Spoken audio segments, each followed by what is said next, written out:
लेके यूनियन हमारे law minister साहब आए हुए हैं मेघवाल जी, और एक बहुत ही सीरियस इशू है ये, जिसको डिटेल में आप लोगों के साथ हम लोग को रखना था, इसलिए सर उसको डिटेल में रखेंगे आप लोगों के लिए। सर आप प्लीज।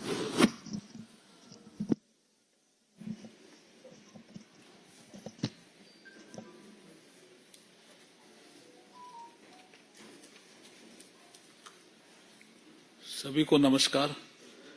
देखिए, आज का विषय कर्नाटका में जो संविधान की दुहाई देकर के सत्ता में भी आए और इस बार के लोकसभा के चुनाव में भी हमारे कांग्रेस के नेता और लोकसभा में नेता प्रतिपक्ष श्रीमान राहुल गांधी जी संविधान की किताब लेकर के घूम रहे हैं। संविधान में ये प्रावधान है कि अनुसूचित जाति और जनजाति को लिए जो आवंटित राशि होगी वो उन्हीं के कल्याण के लिए खर्च की जाएगी। There will be no diversion. जो एससी एसटी के लिए पैसा अलॉट हुआ है, चाहे शेयरेबल स्कीम में हो चाहे और किसी स्कीम में हो, वो पैसा उन्हीं के कल्याण के लिए लगेगा। It is a provision of the constitution. और कर्नाटक में जो एससी एसटी के लिए पैसा दिया गया या आवंटित था, उसका डाइवर्जन कर दिया गया, और जो राहुल गांधी जी की गारंटी थी या गारंटियां थी, उनको पूरा करने में वो पैसा लगाया जा रहा है। ये सरासर संविधान का उल्लंघन है। It is a violation of the constitutional provision. हम राहुल गांधी जी से पूछना चाहते हैं कि आप एक हाथ में किताब लेकर के चलते हैं और कहते हैं ये संविधान है, और जब हमारी लोकसभा में बहुत से लोगों ने पूछा इसके चैप्टर कितने हैं, इसके पेज कितने हैं संविधान में, तो कोई जवाब नहीं दे पाए। और आर्टिकल 338 में ऐसी कमीशन की व्यवस्था की गई, अनुसूचित जाति राष्ट्रीय आयोग की व्यवस्था की गई है। उन्होंने भी अपनी रिपोर्ट में कहा है कि डाइवर्जन हुआ है कर्नाटका में, और कोई छोटा मोटा फंड का डाइवर्जन नहीं हुआ है, बड़ी मात्रा में फंड का डाइवर्जन किया उन्होंने। आप देखिए कि एससी एसपी और टीएसपी इन दोनों के लिए 39,121 करोड़ जो पैसा था, उसमें से 14,730.53 करोड़ रुपए की राशि जो एससी एसटी के लिए था, कल्याण के लिए, वहां से डाइवर्जन किया 14,730 करोड़ का। और वो जो कांग्रेस ने वहां गारंटी दी कि हम बिजली का बिल माफ करेंगे या जो भी गारंटी दी, उसमें खर्च कर रहे हैं। ये खुला उल्लंघन है संविधान का। और अनुसूचित जाति के कल्याण के नाम पे जो सरकार आई, वो अनुसूचित जाति जनजाति समाज का गला घोंट रही है। उनके कल्याण में जो आना चाहिए वो इनके राजनीतिक मजबूरियों में पैसा लगा रहे हैं, डाइवर्जन करके। हम इसकी निंदा भी करते हैं और कठोर कार्रवाई की मांग भी करते हैं। और श्री राहुल गांधी से हम पूछना चाहते हैं कि संविधान की जो पुस्तक है वो पवित्र पुस्तक है, उसका फेक नैरेटिव चला करके वो कुछ सीटें तो जीत गए हैं, लेकिन अनुसूचित जाति और जनजाति का दिल नहीं जीत सकते। इसलिए हम कठोर कार्रवाई की मांग कर्नाटक सरकार से करने के लिए आपके बीच में उपस्थित हुए हैं। और राहुल गांधी जी, हम स्पष्ट करना चाह रहे हैं कि ये आपका जो दोहरा चरित्र है वो जनता देख रही है। आपको इसमें क्या कहना है?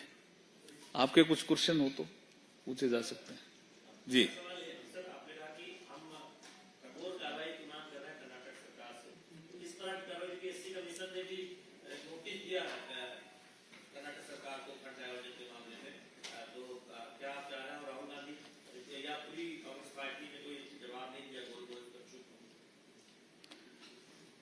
देखिए, जब वित्तीय अनियमितताएं होती है तो संविधान में ही प्रावधान है और कर्नाटक सरकार को एज पर कॉन्स्टिट्यूशन कार्रवाई करनी चाहिए। और एक चीज और सामने आई है कि जो महर्षि वाल्मीकि अनुसूचित जनजाति विकास निगम था, उसके जो लेखा अधीक्षक है चंद्रशेखरन पी, उन्होंने 21 मई 2024 को जो सुसाइड था उसमें भी उन्होंने लिखा है, नोट में भी, कि इतना प्रेशर था उनपे फंड डाइवर्जन का। तो इस सब में कार्रवाई की हम मांग कर रहे हैं।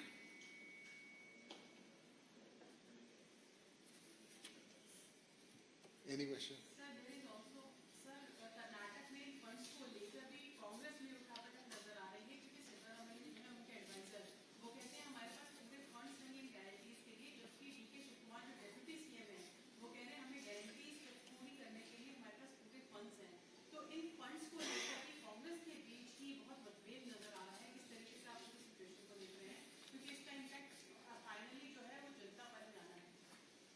इससे जुड़ा हुआ मुझे जिस सलाहकार की बात आपने की है, उसी उनके सलाहकार ने कहा कि राहुल गांधी गारंटियां ही सरकार के ऊपर बोझ बन चुकी है। सर, सीएम के सलाहकार, आर्थिक सलाहकार।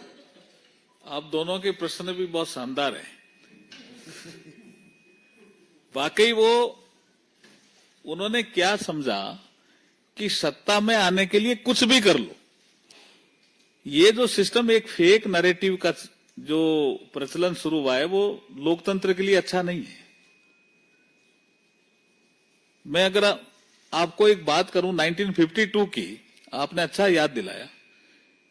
52 में बाबा साहब डॉक्टर B.R. अम्बेडकर एक उम्मीदवार थे शेड्यूल कास्ट फेडरेशन के दल पे, मुंबई नॉर्थ, वो सीट थी सुरक्षित। और वहीं एक सीट पे एक जनरल कैंडिडेट भी खड़े थे, समाजवादी। अब इसमें उनका मतपत्र अलग, इनका मतपत्र अलग। 52 में जनता भी 15% मेरे ख्याल में शिक्षित रही होगी, मैं डेटा एग्जैक्ट नहीं है। तो वो जो अधिकारी होते थे जो निर्वाचन करने वाले, उनसे पूछते थे वोट कहां डालना है। 52 की बात कर रहा हूं। तो फेक नैरेटिव चलाया साम्यवादियों ने डॉक्टर B.R. बाबा साहब को हराने के लिए कि आप 2 वोट डालोगे तभी बाबा साहब जीतेंगे। तो बाबा साहब के मत पत्र पे 1 वोट तो उन्होंने बाबा साहब के सामने डाल दिया। उनका चुनाव चिन्ह शायद उस समय हाथी था। और 1 वोट और डलवा दिया, 1 वोट और डलवा दिया। और ये जनता में कहकर के फेक नैरेटिव, ये फेक नैरेटिव 52 से ही चल रहा है कि आप 2 वोट डालोगे तभी बाबा साहब जीतेंगे। और बाबा साहब चुनाव हारते हैं 14,000 समथिंग से, लेकिन 74,333 वोट खारिज होते हैं कि एक आदमी ने 2 वोट डाल दिए, 2 आदमियों के ठप्पे लगा दिए।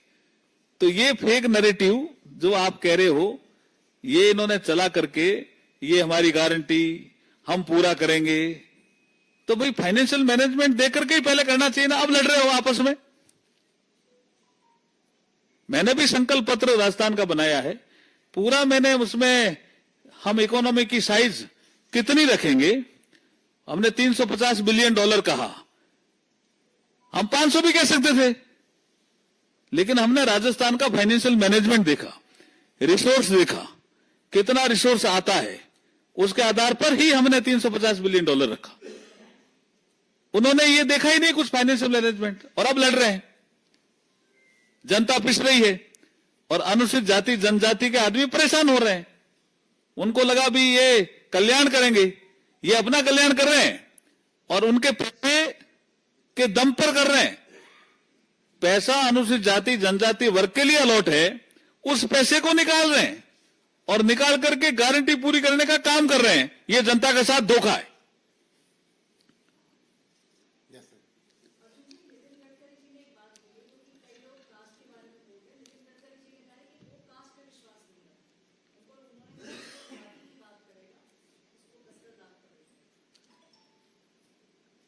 नहीं, क्या काम, मुझे जानकारी नहीं, क्या बोले ये? अभी sir is not aware of it, so next question.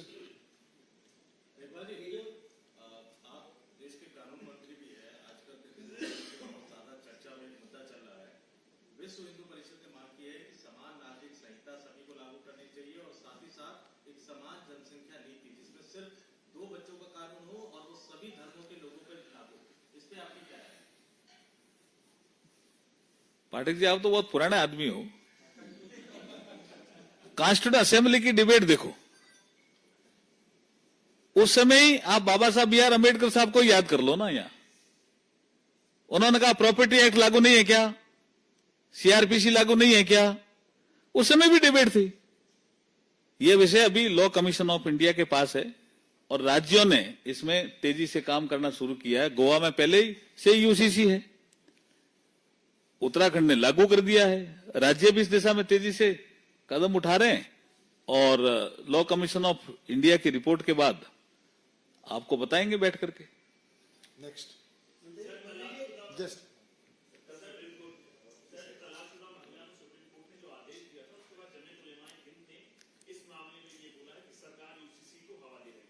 देखिए, सुप्रीम कोर्ट के आदेश का सम्मान करना चाहिए और मैं तो ये समझ रहा हूं कि मैं 2 दिन से देख रहा हूं आपके प्रिंट मीडिया में भी और आपके इलेक्ट्रॉनिक मीडिया में इस निर्णय की तारीफ हो रही है। ये जो पैसा है, जिस पैसे की आप बात कर रही हैं, इसमें सेंट्रल गवर्नमेंट का क्या स्टेक है? मतलब कितना हिस्सा जो अनुदान में जाता होगा? सेंट्रल गवर्नमेंट का पैसा है, तभी तो ऐसी कमीशन ने पॉइंट आउट किया है। हमारा पैसा भी वो डाइवर्ट कर रहे हैं। हम कह रहे हैं कि भाई ये अनुसूचित जाति जनजाति कल्याण के लिए है, उसमें लगाइए। वो कह रहे, वो उनकी प्रेशर आ गया जो अभी प्रज्ञा जी कह रहे थे, फाइनेंशियल मैनेजमेंट कहां से करे, तो यहां से करना है क्या? ये दुरुपयोग है, it's a misuse of power. Thank you जी, बहुत बहुत धन्यवाद।